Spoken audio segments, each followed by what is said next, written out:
What is up, everybody? Random Man here. Happy 4th of July, happy Independence Day to all of my fellow US viewers. I am here bringing you my review for Indiana Jones and the Dial of Destiny. Set in 1969, the plot of this action-adventure film basically follows the titular archaeologist, played by Harrison Ford, and his estranged goddaughter, Helena Shaw, played by Phoebe Waller-Bridge, as they are trying to locate a device that could change the course of history before a Nazi-turned-NASA scientist named Jürgen Voller, played by Mads Mikkelsen, can take it for himself and change the outcome of World War II.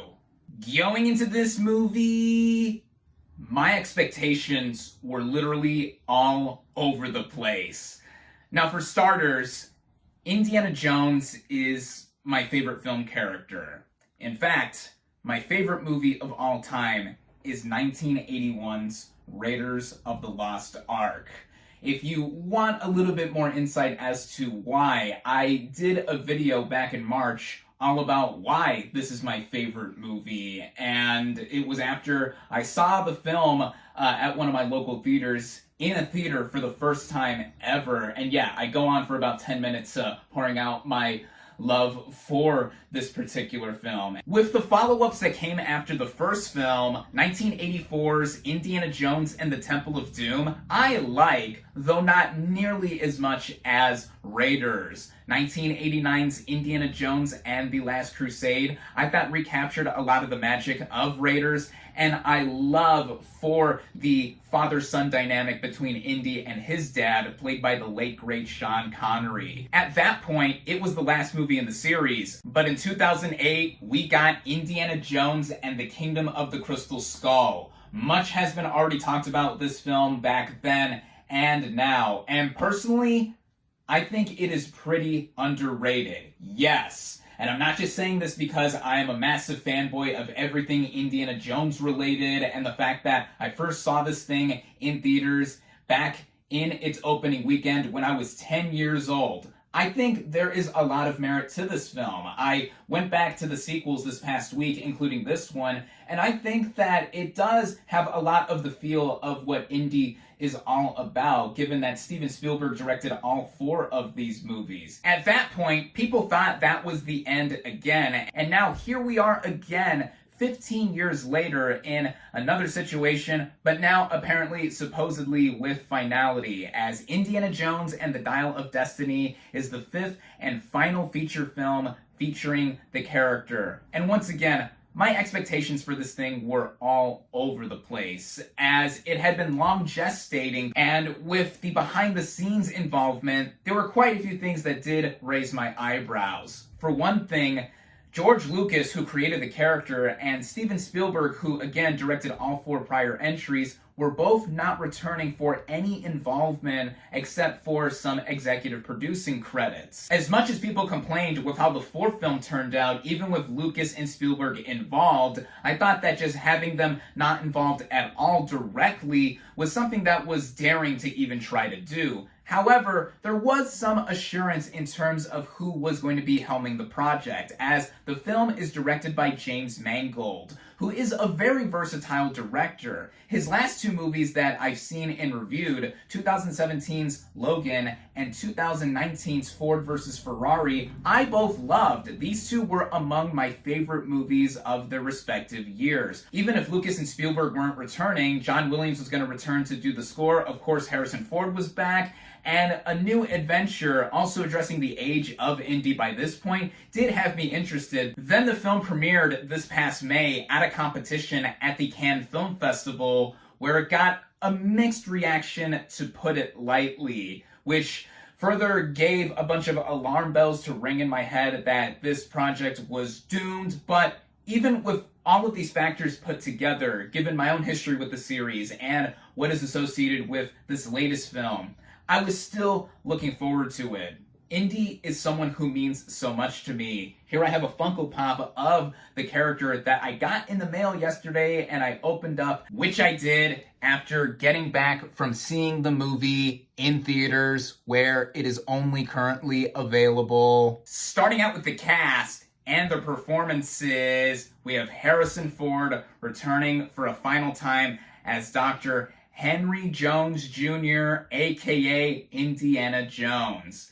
Of course, this is not the first time that Ford has reprised a role after decades in waiting. I mean, he did that with the previous Indy film and for a couple of other franchises too. 2015's Star Wars The Force Awakens and 2017's Blade Runner 2049. But here, this being the latest of them all, you can tell that Indy is a character that means a lot to him, just like with myself and fans worldwide. It is not just because he is older, and given the story, there's a lot more to him in how he is found at the beginning of the movie after the initial flashback sequence, but with how he has felt in being someone who loves history, loves archaeology, loves teaching it, but feels as if he is going the way of the dodo and is just slipping away and going to be forgotten about. It's a sad angle to take this character, but I think a fitting one in many aspects because of how he is also trying to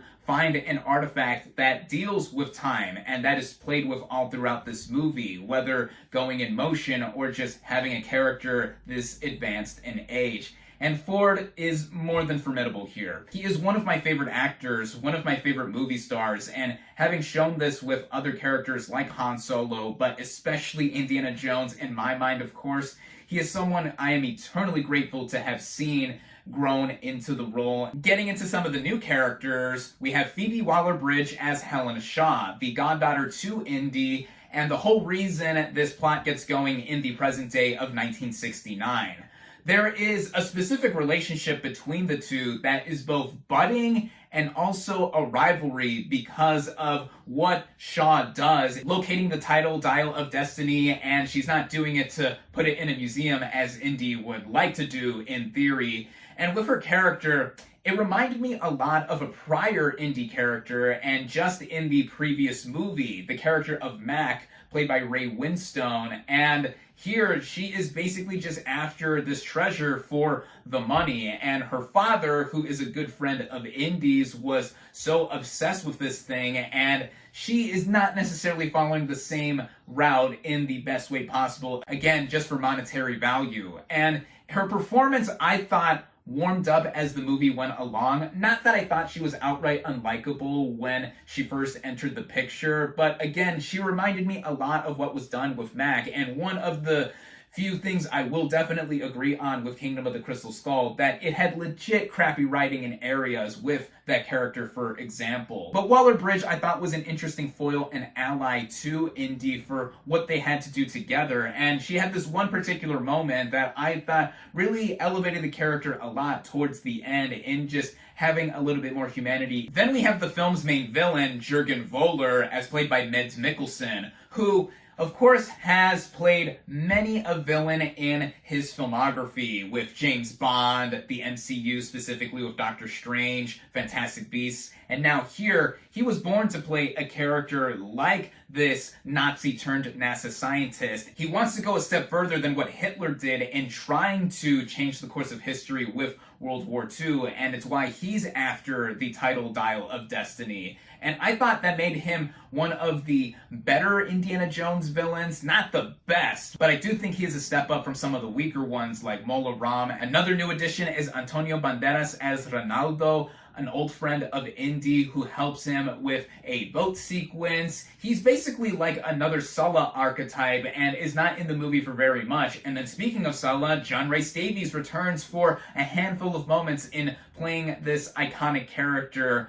The budding relationship between himself and Indy is present here, just like what was previously seen in Raiders and Crusade. Toby Jones plays Basil Shaw, the father to Helena and another good friend of Indy's. He's most notably seen in the opening flashback sequence and only one other time in another flashback later on in the movie. His character was quite intriguing because he is also after the dial, and he went crazy trying to look for it. And again, with his daughter after the dial for different purposes, there was a dynamic there that I wish was fleshed out more, and having Basil specifically being seen more in the movie. But I like Toby Jones. He's great in just about anything I see him in. There's also Ethan Isidore as Teddy, another right-hand person, this time to Helena, who's basically a short-round archetype here, though I think he didn't necessarily need to be in this movie. No fault of the actor.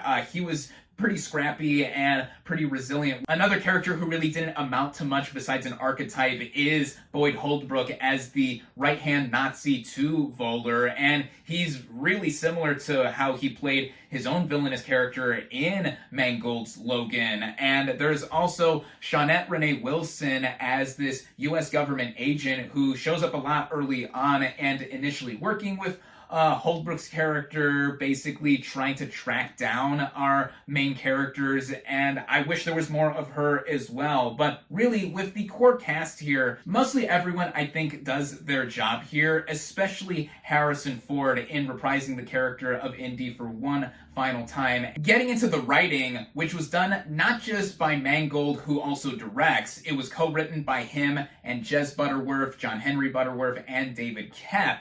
And what is done here, like any Indiana Jones adventure on paper, is set up the artifact that is sought after both by Indy and other characters throughout. In this case, the title Dial of Destiny by Archimedes. Quite a bit of backstory is given as to the creation of this device by the Greek mathematician, and we get some of it with the opening sequence lasting about 20 to 30 minutes by my recollection. It's in 1944 and brings back a lot of classic Indy type moments to where he is disguised as a Nazi and encounters the device for the first time with Basil Shaw and also the villainous Voller. And this brought back a lot of the sensibilities that Indy is known for. He is mostly at his best when he is punching Nazis and saying stuff belongs in a museum, and also getting out of situations that no normal human being would be able to get out of, which is why even with some of the more outlandish entries in the series, as if nothing ridiculous or silly has ever happened in an Indiana Jones movie, I can let slide if the context and just everything surrounding it is sound with the character. And with the opening sequence, it also involves quite a bit of de-aging technology. Now, the first shot that we see of Indy in this younger form, he looks great.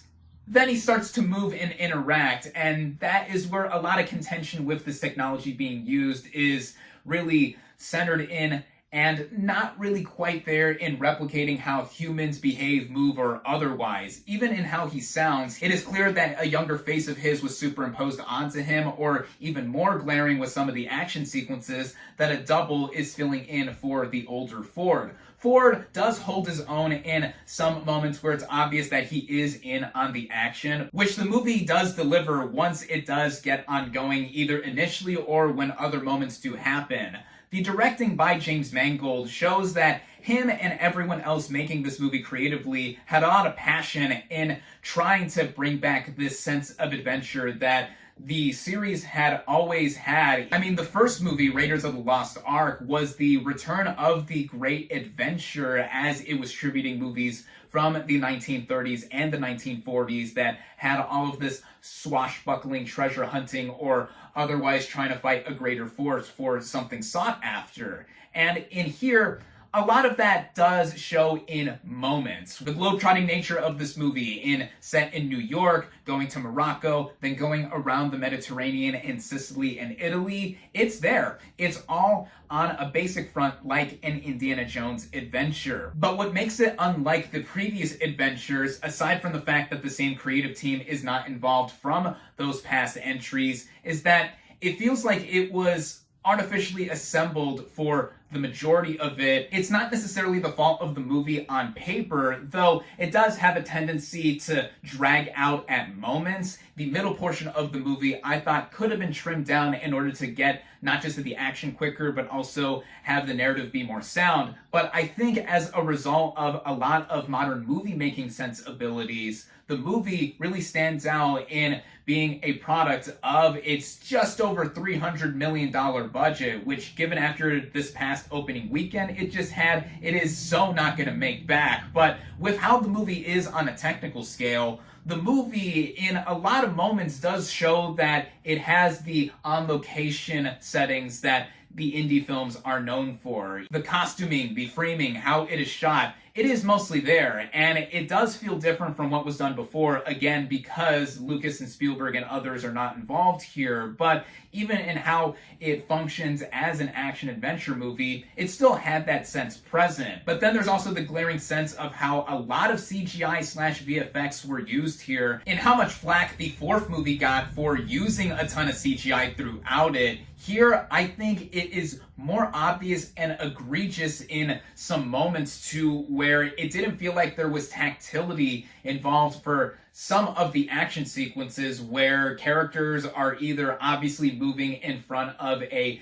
non-real set or being aided by VFX in movement, particularly Harrison Ford, though that is no fault of the actor. Instead of feeling like a tool that should be used in aiding practicality, the CGI here made it feel like it is something that is going to get dated more quickly. Even with that, though, a lot of the intrigue in how the Dial of Destiny was going to be obtained, or even how it was going to be used, especially within the third act, did hold my interest in seeing what was going to happen, and also the arc that was created for Indy specifically. A lot of that is aided by the original score from John Williams, and even in his early 90s now, he is bringing us scores that have a sense of magic, a lot of movie magic that he has done for countless movies over the several decades he has been composing music for any multimedia, specifically for film. A lot of reprises from past Indy films are used here, not just for nostalgia effects, but I think for some emotional beats that are happening. Of course, the Raiders March / the Indiana Jones theme is in here prevalently. Da, da, da, da, da, da, da. That's always going to be stuck in my head whenever I hear it anywhere. And even other favorite tracks of mine from past movies, such as Marion's theme from Raiders, were used here, and personally that is the most romantic movie theme I've heard in any movie, and it also helped with the flow of the movie because for some of it I was feeling it being overlong. The movie is about 2.5 hours in length, and no Indiana Jones movie went that much more than over 2 hours, and here I felt that more so in the middle of the movie when there was downtime and just further exposition being given about the title Dial of Destiny, or just with some other character moments. Some were necessary, but there are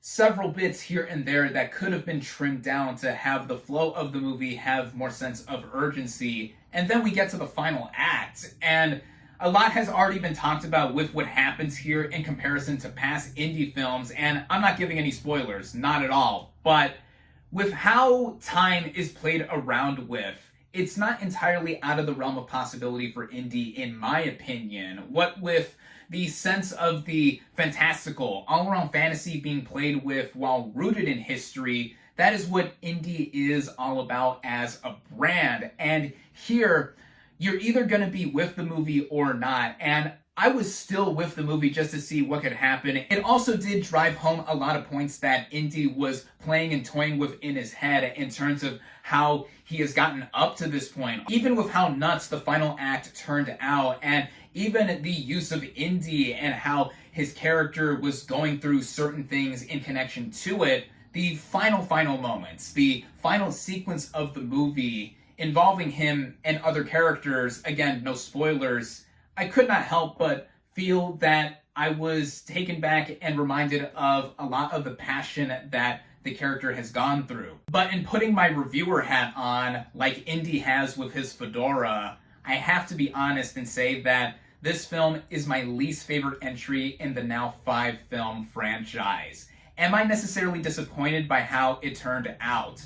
not really in some fronts because of all that was surrounding this movie prior to release. When looking at it on its own as an action-adventure movie, we don't get a ton like these anymore, though it's not necessarily made like an old-school style film as with what was started in Raiders of the Lost Ark and beyond. But it's obviously hard for someone like myself to fully say that I was completely taken by this movie, even when it had bursts in there, some moments of light in the sense to where I'm seeing a new Indiana Jones movie on the big screen, and when it delivered in its bits and pieces, I felt like I was a kid again, more than a decade and a half ago, discovering Indiana Jones for the first time. I saw this with my dad, and he enjoyed it. He thought it was good, though we both agreed that this was nowhere near as good as Raiders. In fact, if I were to rate these movies, of course at the very top is Raiders of the Lost Ark, then Last Crusade,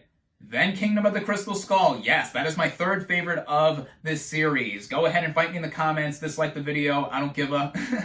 And then Temple of Doom, and then Dial of Destiny. I found this movie to be just okay, and you know what? That is okay, because it does not at all diminish my love that I have for Indiana Jones as a character, as a brand, franchise, whatever, because the film still reminded me of how much the character has done for myself in bringing out a passion for history, cinema, and everything else that is connected in between. And seeing him for one final time on the big screen did have a lot of appreciation from myself be shown, whether internally or just now, even with my jumbled up thoughts in this overlong review. For Indy fans wanting a sense of finality, of course, they either have seen this by now or will, and if you're not an Indy fan and are just looking for an action-adventure film to see in theaters right now, I think there is enjoyment to be had here. For all of that and more, I cautiously recommend it.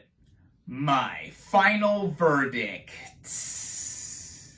for Indiana Jones and the Dial of Destiny is 3 out of 5 stars.